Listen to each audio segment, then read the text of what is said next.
The Four Friends. The Four Friends. By a lake in a forest, there once lived four friends.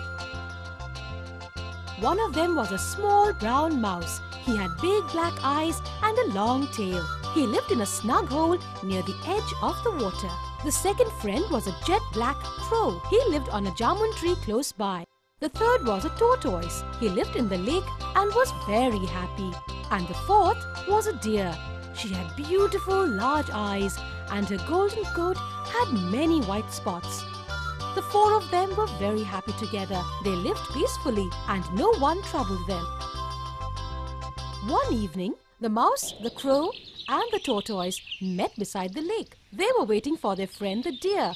They waited for a long time, but the deer did not come. "What could have happened?" asked the mouse, worried. "Perhaps she has been caught in a hunter's trap," said the crow. "He may even have killed her." "We must go and look for our friend," said the tortoise. "Dear crow, why don't you fly over the forest and see if you can find her?" "Certainly," agreed the crow.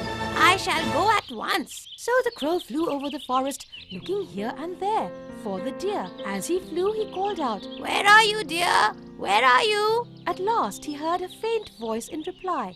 It was the deer. "Help! I am here! Help me!" Oh, there you are, friend," said the crow. "I have been looking for you everywhere." Crow flew down. He found the deer caught in a hunter's net. "You are trapped," cried the crow. "What can I do to help you? Shall I fly back to our friends for help?" "Oh, please do," answered the deer with tears in her eyes. "Please do something quickly." So the crow flew back to the lake. When the tortoise and the mouse saw the crow coming, they shouted, "Have you found our friend? Have you found the deer?" Yes, my friends, I have," replied the crow. "She is in great danger." Crow then told them how he had found the deer trapped in a hunter's net. The tortoise thought quickly, "The mouse can cut the net with his teeth and set our friend free." Yes, I can. How shall I get there?" "I can easily carry you on my back," said the crow. "Come on then, let us go," cried the mouse. He jumped onto the crow's back. Away the crow flew with the mouse on his back. They soon reached the place where the deer was. The mouse got off the crow's back and began to cut the net with his sharp teeth. Soon the deer was free. She stood up and shook herself. By then the tortoise had reached there, crawling all the way. "Oh, how nice to see you, tortoise!" cried his friends. For a while the four friends were busy talking about the deer's escape. Suddenly they heard the sound of someone coming through the forest. Was it the hunter? At once the crow flew to the top of a tall tree. The mouse hid himself in a hole. The deer ran away. The poor tortoise, however, could not move quickly. Slowly walked towards a big green bush. The hunter arrived and saw there was nothing under the net. "Ow! The deer has escaped!" he shouted. Looking around, he saw the tortoise crawling towards the bush. "Ha! A tortoise!" cried the hunter. "There will be something at least for my dinner." He quickly grabbed the tortoise, put him in his bag and carried him off. The crow, who was still at the top of the tree, saw what the hunter did.